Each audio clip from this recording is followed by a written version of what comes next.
Welcome to the 1-hour step-by-step tutorial on painting this adorable snow friend with watercolor and ink. If you'd rather see the process without the tutorial, check out the version of the video on my channel that is sped up with only music. Meanwhile, this one will help you create this painting down to the very last detail.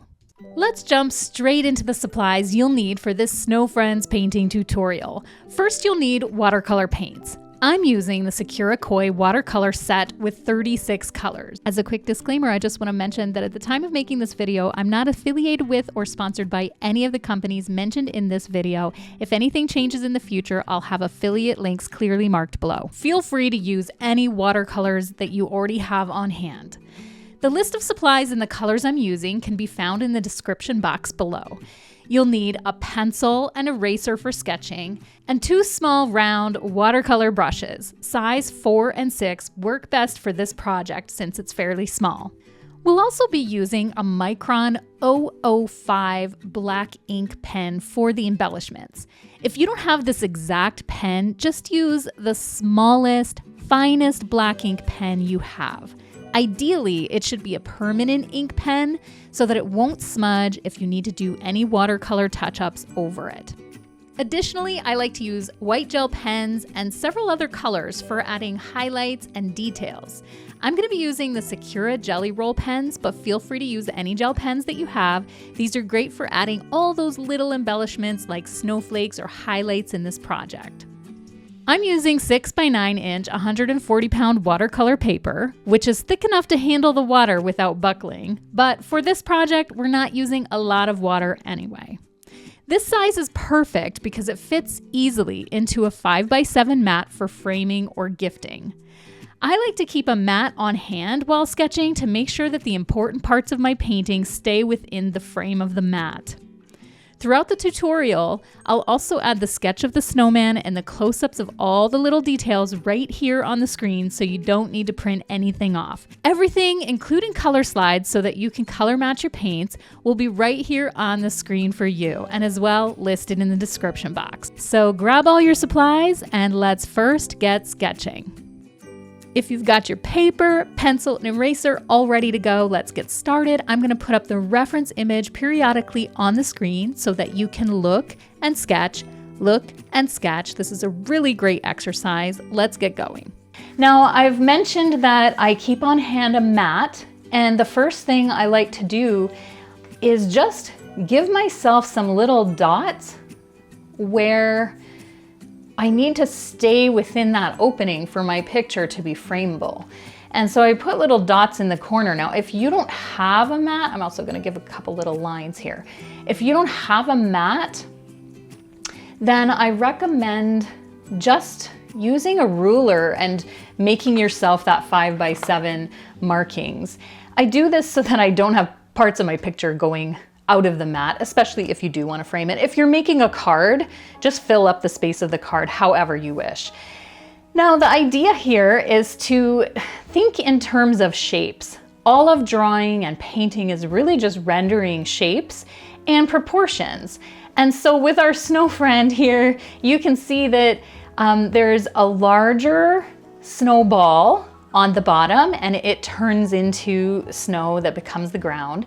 A medium snowball here, and then a cute, squiggly snowball on the top. But we're not gonna do the cute squiggly stuff at first. We're just going to get the shapes of the actual round snowballs. And so sometimes I have to resketch when I'm freehanding. I just have to get the idea and then, use my eraser and resketch. I'm gonna make the larger one first. Now I've left some space from where the matte opening edge is gonna be on the bottom to the bottom of the larger snowball because I wanna make it raised up a bit so we have space for the little birds. So there's the larger snowball on the bottom, and I did squish it a little bit because it is a squished one. And then the middle one is more medium, but it is a bit rounder. Now I let the 2 lines overlap, that's fine, we can erase lines. And then I know that the cheeks of our little snow friend is gonna be cute and squiggly, but for right now I'm just gonna render a smaller ball. Now, as I look at this, one thing I'm keeping in mind is it tilting? And do I have room to create this little area where the bird is touching noses with the snowman? Because that's an important part of the whole image, is really that connection. And I just feel like I leaned him over too much and I squished it close to the right side edge. So I'm going to erase and just bring my top snowball back over to the left a little to give room for that bird, nose to nose bird. And then, yeah, so I'm happy with what I'm seeing, how they're stacked on top of each other. And so then next, I'm going to just get the basic lines of the snow coming from the bottom up into that bottom snowball. And so we've got that there. And then I'm going to go back up to work my way up to the top and draw the hat. So the hat essentially is a curved line that's on a diagonal of the top snowball, his head snowball, and it's a curved line like a crescent. And if you think of drawing like a half moon shape on top, and then from there, there's a cylinder shape, like an upside down plant pot. And that is tilted off towards the corner, the top left corner of our painting. And if one thing I noticed is maybe I got a little tall with the hat, because I want to leave room for that little birdie to be sitting and singing, and I've gotten a little bit tall, and that's okay. If you find that you crowd the edges or there's something you want to redo, I always say the eraser is your friend. And so I'm going to bring the hat down lower. I'm not going to go quite as high with that crescent or as high with this upside down cylinder. Or upside down plant pot, I should say. And that gives me a little more room for the bird. Now the birds at first, I'm not gonna draw their adorable shape yet. I'm just going to mark them in with little ovals. And so one thing about sketching is just sometimes marking things in just helps us to reserve the space. Now I'm making a triangle for the carrot nose. And I really want to think in terms of that carrot nose to be reaching out towards where the little bird is going to be. And so I don't think I made my nose long enough. So let's do that again, really thinking, okay, carrot nose, reaching out to touch noses with a little bird. And that's probably better there. And so while I'm thinking about that little bird and the connection, I'm going to draw the little stick coming up. Now you notice that we're going to get really close to the edge of the frame here. So I really want that stick to go more in the direction of up than out. So this right arm of our snow friend is going to go up so that then his arms, and I say up, but it's still diagonal, and so that his arm stays in the picture and inside the mat. And then I'm gonna give a couple little branches. Now you don't have to put your branches in exactly the same placement that I do, but you can choose where you wanna put those branches. Now I am actually gonna change the nose again, because now that I see where the stick is, I wanna bring the nose to more, well, let's see. So go ahead and play. You don't need to feel like you have to get placement on the very first try. Now I like where that is, because when I put the little oval for the birdie, that looks to me like they can have a nice connection nose to nose like that. And so part of the goal here is to play. Okay, so now moving to the left arm. Now you see I make a little ellipse shape that looks like the stick, the arm stick is coming out of a little hole in the snow. So I made that. Now as well, you're gonna see I'm getting really close to the edge, so I have to make this arm to be like, I can still come up diagonal, but it's gonna be shorter. And that's the beauty of this snowman, he has little wonky arms. So kind of wonky, and you know, that's the beauty of it. So staying within the area here, I'm gonna bring this arm like that and create some branches. Now, one thing to note is that I have a little bird sitting behind the branch. Now, you don't have to make him behind, but that's how mine is. So I'm gonna draw it here like this, and I'm just gonna mark in a shape for that bird. Now, working our way down, I'll put in a rough shape to put this little, I'm gonna call it a little bag, a little purse with the mouse in it, and it's hanging on the left arm. And so this is kind of tricky. It's the illusion that it's hanging over the arm.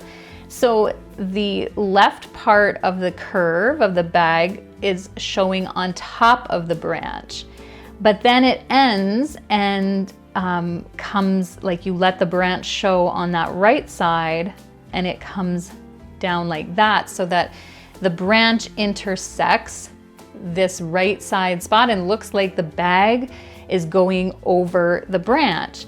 And then I make a nice ellipse oval there that creates the opening for where the mouse will come out. And then I draw the bottom of the bag is like a squared U shape. And then I'm just gonna make a little oval to mark where the mouse is. And so we'll just kind of roughly put in those buttons. Now, working our way back down the picture, we'll put in some ovals here for the birds that are facing each other here. And then I'm going to just draw in some of the shapes, the stick shapes for our berry branches. When I illustrate, I like to often draw real foliage, things that I see in nature, but I have to admit that the ones I'm drawing right now, I made this up. So this may not be a real plant with red berries and straight sticks coming out of the ground, but I thought they were really cute and that they suited the illustration. And I'll just draw in some little clumps of berries to kind of save the space for that when we get painting. Now you'll notice that my style of leaf in this painting is that, which yes, I do realize there may not be green leaves in the winter, but that's okay. This is a whimsical, fun illustration, and I wanted the pop of green and a little pop of even a spring feel to our snow. And so on the arms, I made nice, simple, pointed oval shape leaves, and they're big, and they let us to paint a nice amount of green in there. And so you can choose whether you put 2 or 3 or even 1. And I will do smaller mini ones of those on the branches with the berries so that there's continuity in the shapes that we're using. But up on the Snow Friends hat, I'm going to switch it up, and that's where I'm gonna put a splash of the holidays and do a little cluster of berries with holly shaped leaves. And so I'm going to do 3 berries there, and then the holly shaped leaves are pointy, and I do them in just little tiny movements of my pencil to shape in the holly. And I just put 2 holly shaped leaves there.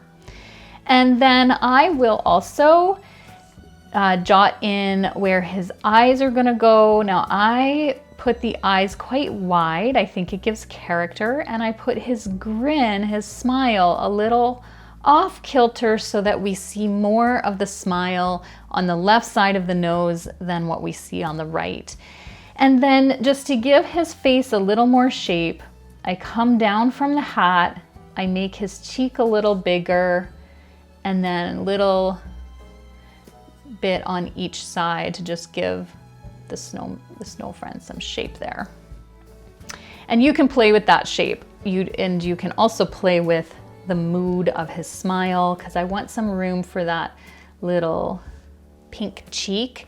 And I think his eyes, maybe I made his eyes too far apart. So I play with the face until I see what I want to see. And I might even make his nose skinnier.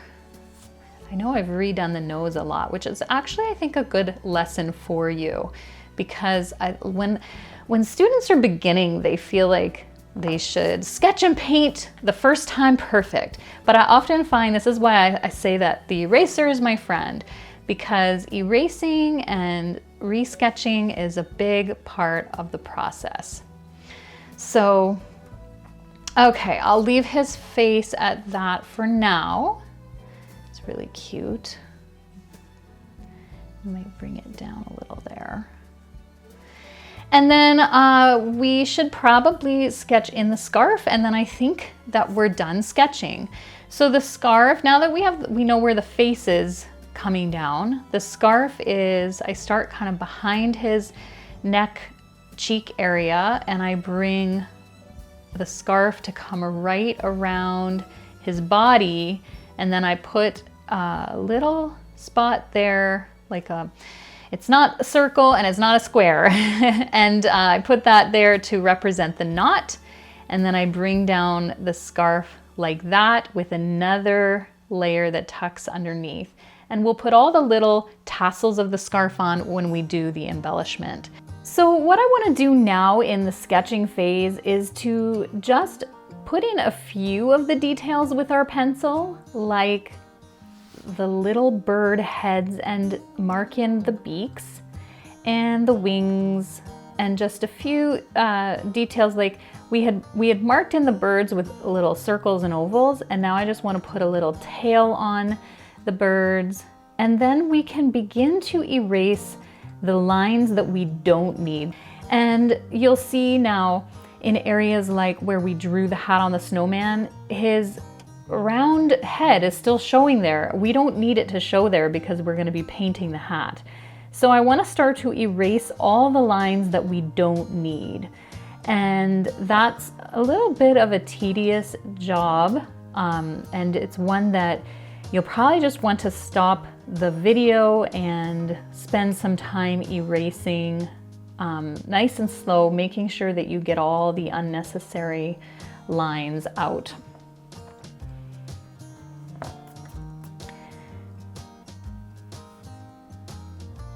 For instance, another unnecessary line was the one that was in the big snowball was intersecting the middle snowball, and I'm erasing that line there because we won't need it. And also the snowball that was sort of inside the purse, because you know, we want the purse to be in front of that snowball. And then of course the little mouse was drawn over a line. So we're just kind of erasing and making the image a little more precise. And I'm going to put the little ears of the mouse on. Now we're going to go over all this again with ink pen. And actually in the very intro, I might have mentioned that we were going to do the ink pen after we watercolor, when in fact we're going to be doing some ink pen before we watercolor. And so my process with this kind of illustration is I do change that up depending on the painting. And a lot of times I watercolor and then ink, but for the snow friends, it's actually the other way around. And so I'm also gonna just dot in where we're gonna see some bird seed on the ground and the little legs of the birds. There was a bird up here that I want to get the little head and beak on. And some little wings. Now that bird we're putting in front of in back of a branch. So I'm gonna just emphasize the branch there so that I make sure to get the bird where I want it. The little bird that's going nose to nose with the snowman, I'm gonna spend some time just really making that one special, because in the picture, in the whole painting as a whole, it has a lot of attention on this bird. It's where our eye really goes. And so I want to spend some time really making sure that it has a nice little friendly character, maybe a little round belly. Round, in illustration, round is generally known to be friendly and heartwarming. And so I'll give him a little round belly. And on my birds, I do put little decorations on their heads, whether little crown shapes or two little feathers sticking out. And so I'll do more of that with the ink pen, but that kind of just gives my eye a reminder. I think what happens with the pencil is I'm giving myself reminders of where everything goes. And then when we break out the pen, which we're about to do here in just a minute or two, I'm gonna put a couple little music notes in the sky. And now, notice I kept them within the frame because I want them to show up. A couple of my leaves are outside the frame. That's okay. You know, it's okay to go out of the frame a little, but if I want any information inside the frame, like another leaf over here, then I should just hold up my mat and check what I want inside the frame. And I think it's time that we can move on to our 005 Micron pen. And as I mentioned in the supply section, if you don't have this one, just use the tiniest permanent black ink pen that you have, meaning the tiniest tip. And we're going to ink this and then erase all of our graphite. So let's do that in the next lesson. We're ready to do some ink on top of our sketch. Now you might even ask, Marijanel, why do you even bother to sketch in pencil if you're just gonna ink before you watercolor? The pencil really is our guide and we can erase it, but using this ink allows us to totally erase the pencil before we get painting. And so it's just a really nice way to go about having an outline for the painting process. And really, now that we've got our sketch here in pencil, we don't have to be so methodical. We're not freehand drawing anymore. We're essentially just tracing the lines we have. So as long as you've erased the lines you don't want to accidentally put ink on, just begin to dance your pen around and give an outline. Now, one thing I want to teach you, I like to do what I call a broken edge. I don't just draw straight on the paper in these big solid lines. That's not my style of illustration, although it is a style.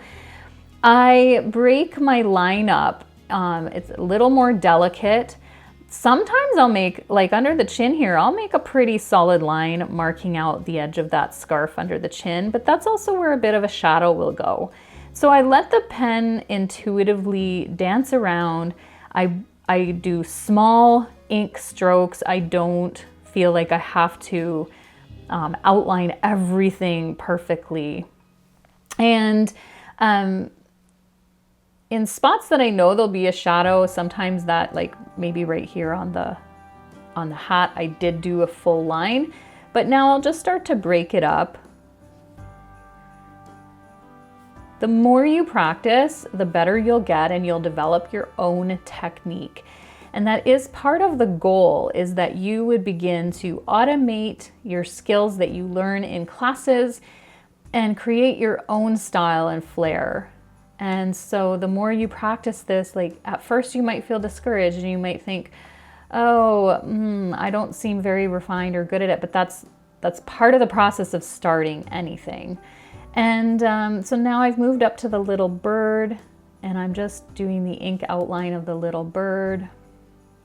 I like to put the eyes in at this point. I make the eyes in the black, and I'll do the little music notes in the sky I'll do in black. And you can see that at that point I kind of scribbled them out a little bit. I wanted them thicker, and the 005 is pretty thin. So I sort of scribbled them, and that's okay. You can do that as well. Going down to the right arm here, which is a little tree branch. You can see I left a gap right between the bird and the tree branch, and that's okay because remember, we're going to be painting and we can fill in gaps with the paint. This ink is to render the shape, so we can erase the pencil.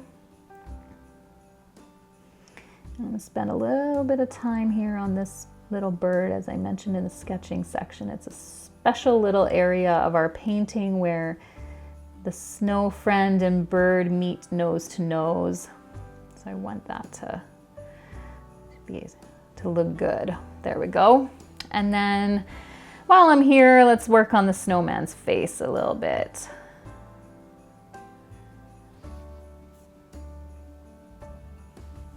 There we go. We'll get a nice facial expression. Now, I didn't show the whole cheek on the right side because part of it's disappearing around the edge of our snow friend's face. And actually, I just intuitively changed the placement of his eye with the ink pen. And sometimes I do things like that. I change my own lines as I go with this pen. And I think that's something that if you want to do that, you have the liberty to do. Your pencil sketch is there to guide you. And if you intuitively see something that needs to be changed, you go for it. There's the little mouse popping out of the purse bag.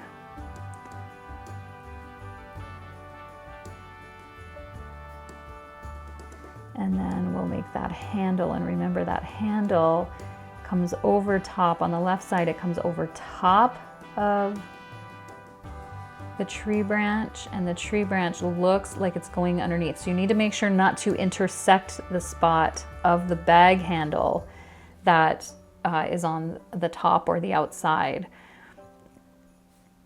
It's one tricky thing about drawing is just making sure that the lines that are supposed to be in front are on the top.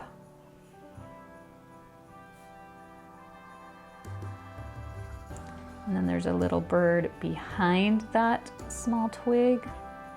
I'll put that little bird in there. Sometimes when I illustrate, I draw very tiny. I find that for these filmed classes, I draw these characters a little bit bigger just for the sake of the film, but and being able to be seen on camera. But I do tend to paint and draw really tiny. I'll show you that my very first rendition of the snow friend, you can see how tiny the little birds are in comparison to what I'm painting them for you today. So I need to paint a little bit bigger for the camera, but it is my preference to paint and draw them very tiny. And so that's something I encourage you to do, is you can even paint a couple of these and practice one and then get a little tinier and have fun with the tiny brush and the tiny details. So I think what we have left here, I'm gonna put an eye there, and a couple of wings, little wings. You can see my little wings are just like little V's, like doot doot. And then we're gonna make the outline of these berry branches that are coming out of the snow.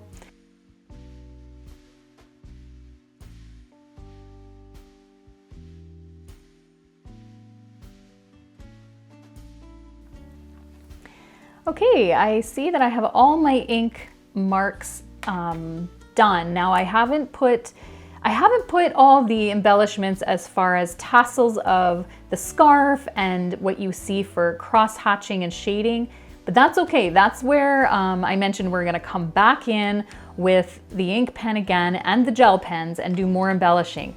That right here, what we did now is meant to be the basic of the ink outline. And now we can get in there and erase all the pencil and graphite.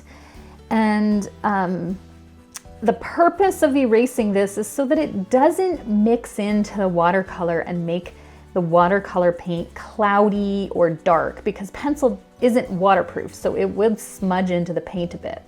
And I have been known at times to rush things a little and not erase too well, and then my watercolor gets cloudy. It doesn't erase after, pencil doesn't erase after the watercolor very well. It's kind of gets stuck into the pigment. And so this is the time right now to get in there and erase. And once that graphite is gone, we can get painting. Now, I also want to point out that this is another really, really important reason why the black ink pen that you use needs to be waterproof, because we are going to be painting over it with watercolor, and so you don't want it to be smudging around. So if you're not using this one that I recommend, make sure you're using waterproof. It's time to start painting our snow friend, and as you know in the beginning, I encourage you to pick out the watercolors that you want to use using any of the supplies you have on hand. I'm using the Sakura Koi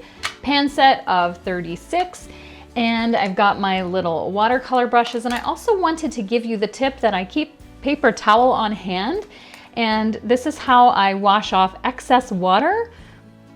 Anything that's too drippy on my paintbrush or the paint itself, I just call it touch the tissue, even though this is paper towel.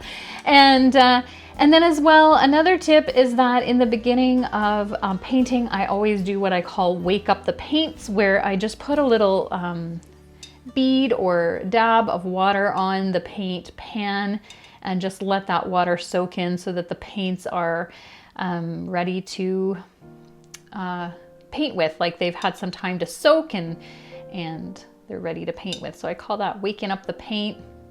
And yeah, we're not going to use all of these colors, but I do, for some reason, wake them all up before I paint, just in case.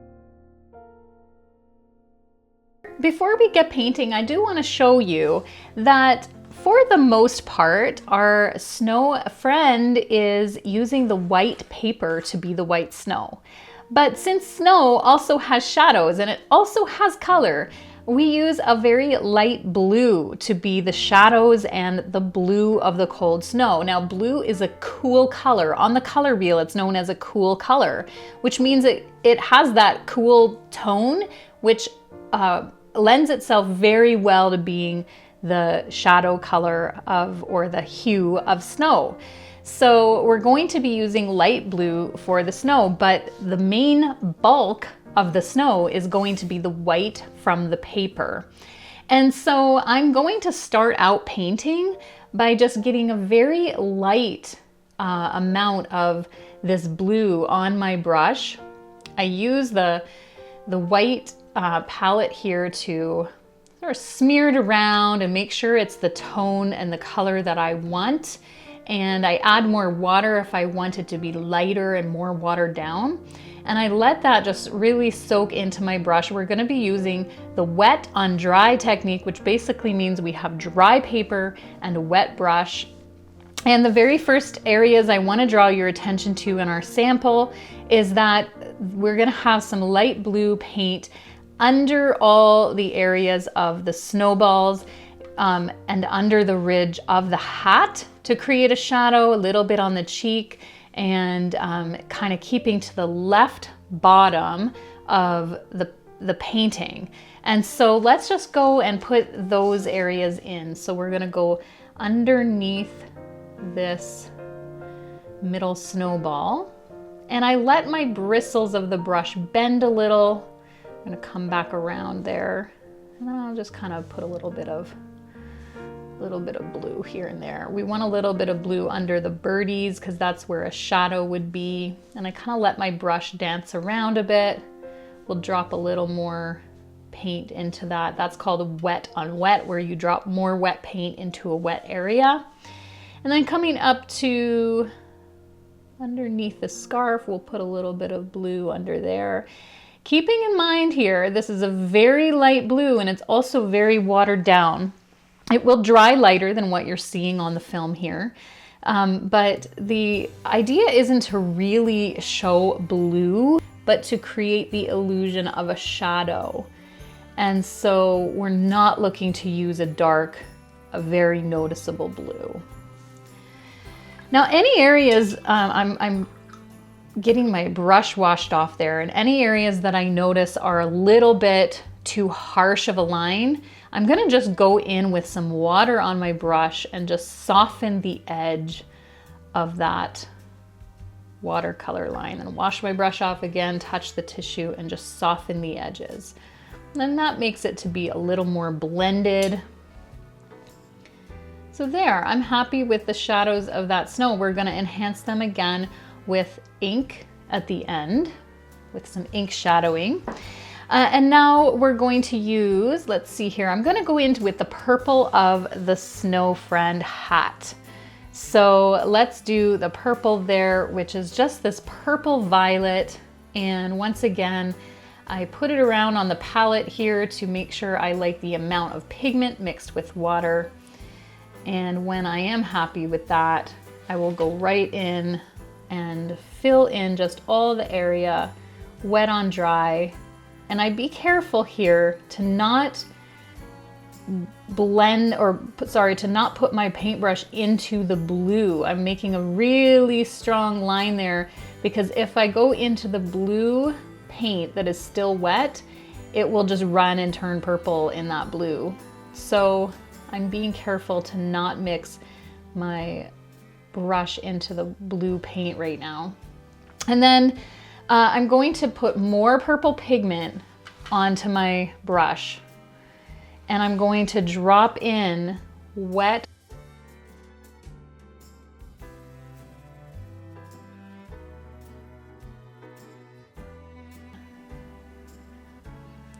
and I was also very careful to not cross the line into the blue again. Before I rinse my brush off, I often do a scan of the whole image to see if there's anywhere else that I want or put purple, and there isn't. So I'm gonna go ahead and wash my brush off. And then let's do the pink of the bag. I like to fill in some bulky areas first. And so since we have, you know, the blue is still drying, I won't put the red on there just in case they bleed into each other. I'll let the blue dry, and I meant, sorry, the red of the scarf. I won't put the scarf color on there. I'll give it a little bit of time to dry on that blue. So I was kind of living on the edge there, dangerously putting the purple up against the blue, just being careful. And I realized that I should probably be teaching that we should let the colors dry first before we bump up against them. And so we'll let that blue dry, and then we'll go in and do the scarf. So I'm using a pink that's called Quin Rose, and I'm just going to fill in the whole area of the purse, avoiding the buttons. We will embellish the little buttons with gel pen later. And I'm also being careful because there is a little bit of that blue. I'm being careful not to mix in with that. I'm pushing the bead of the water towards the bottom because that's where there would be a shadow. And so you can kind of manipulate shadow with that bead of water a little bit. And inside of the bag, inside of that little bit around the mouse, there will be a shadow.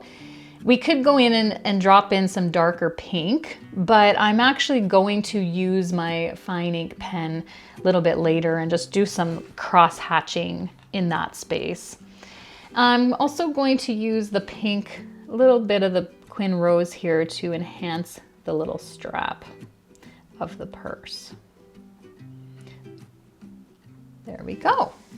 And this is a pink that is also in the cheeks of the Snow Friend.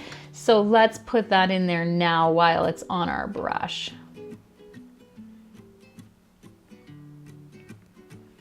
If you feel like you made them too dark, you can wash off your brush, touch the tissue to get out excess water, make it a bit of a thirsty brush, and you can go in and lift out some of that pink. The brush will soak it back up again. Okay, I'm going to continue to let the blue of the snowman dry before I go in with the red scarf. And so how about now we work on the brown that is in the branches, the arms. And so I'm going to be using a burnt umber. It's a simple color,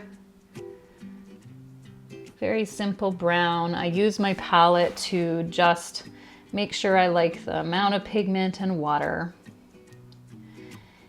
And actually, I'm going to switch brushes. So I've been using the larger of my 2 tiny brushes, and I'm going to switch to the smaller of the 2 tiny brushes. That way I can have a nice delicate line on my snow friend's arms. So we'll come right up from here, and I'll just sort of draw into the inked guide that we made ourselves when we did the ink sketching. And it'll just be that simple. I don't really even have to do anything fancy here. Just if you go out of the line a little, that's totally okay. That's actually a little part of the whimsy of this piece, is that you can kind of dance outside the lines a bit. My paint line is thicker, but it's also more transparent, and so it adds a variety to all the lines. And then you can also just make some little branches in the background that don't have any ink around them too, and even some that are coming off of here that don't have ink. That's totally okay. You have liberty to branch out.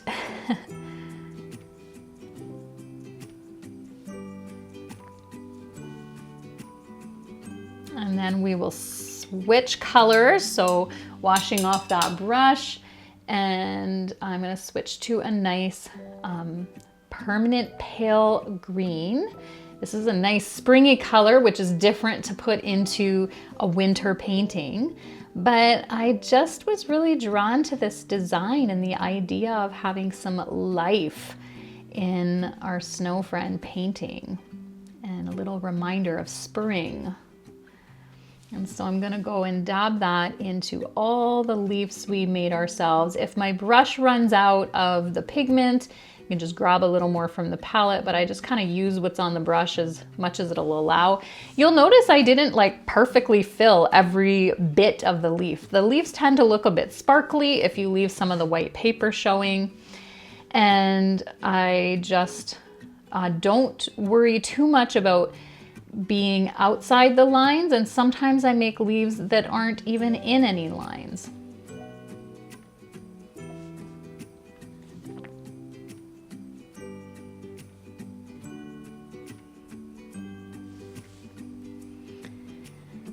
And then I'm going to use a darker green for the holly that's on our snow friend's hat.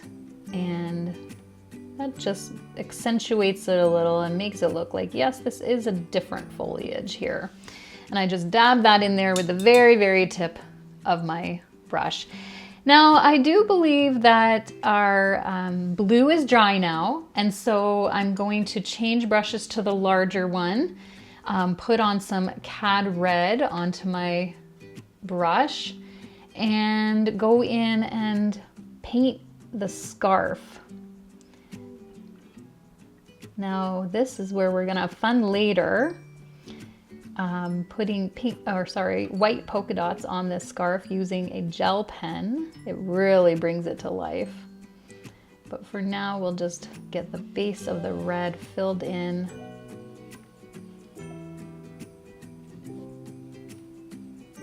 I did go outside the lines there, but don't fret if that happens, it's okay. It's a whimsical handmade piece, and we don't need to be perfect. Number one, we need to have fun. Number two, we can learn something and grow from the experience. It doesn't need to be perfect. There we go. I'm washing off my brush, touching the tissue to get off some of the water, and then with a thirsty brush, I'm gonna lift a little bit out from that scarf that's behind. I wanna just lighten it up a bit. I even wanna lighten a bit in the middle of there, and even a little in the middle of the knot. I think that would be a spot for a little highlight there. Now, there are some red birds as well. So while we're working with the red, I might grab a smaller brush here. I'm going to just go and put red in. Now, one thing I wanted to point out to you, just as I designed this piece for you and, you know, created it in such a way that I wanted to make a piece that had some elements to help you grow. And one of the things that I thought about was a bit of the composition and the color composition. And so I really like it that we have red carrying our eye down through the painting. So you can use any colors that you want, but there was a purpose for me choosing to have a red on the top of the hat, the scarf, and the bottom, and then red berries in between. And it really brings continuity and a very nice composition to how our eye flows. And so that was part of the purpose of my design, is to have red in these two birds and the scarf. Now you could choose a different color to do that with, but for the nature of what we were doing with the winter and the holidays, I thought red would be really appropriate. And a lot of times I'll drop wet on wet towards the bottom of the little characters just to put some shadow towards the bottom.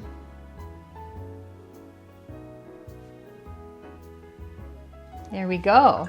Now, while I'm on the mode of doing birds, I will use my cobalt blue. Actually, which blue do I want to use? I'll use cobalt. It's a little different. Now, if you are limited to colors, like if you're using colors you have on hand and you don't have another blue to use, that's okay. You can also mix another paint into the blue to just tint it and change the color a little to just make it a bit different.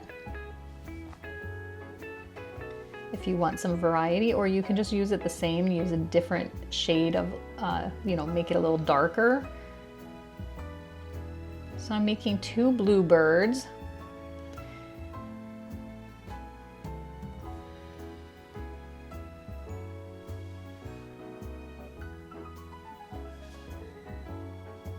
And then we're gonna make a yellow bird.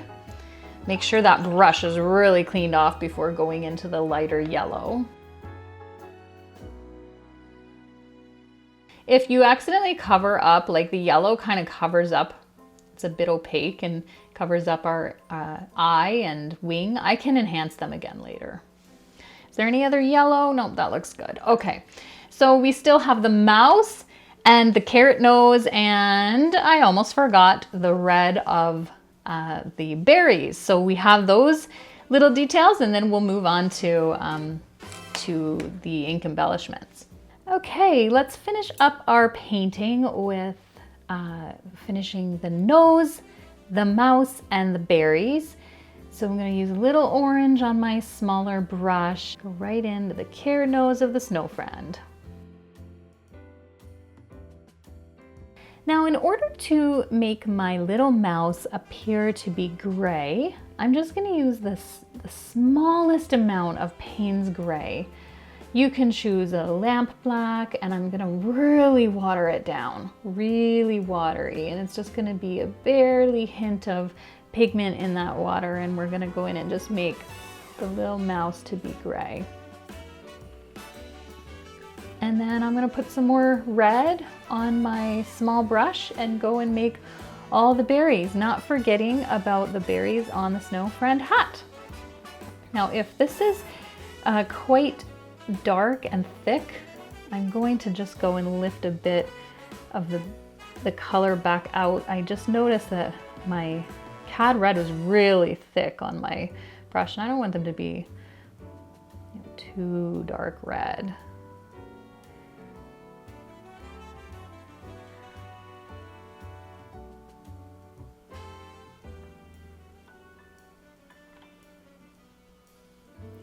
You might be wondering about the tiny beaks of the birds and all the little details that really make this come alive. And that's what we're going to be doing next in the embellishing with the gel pens.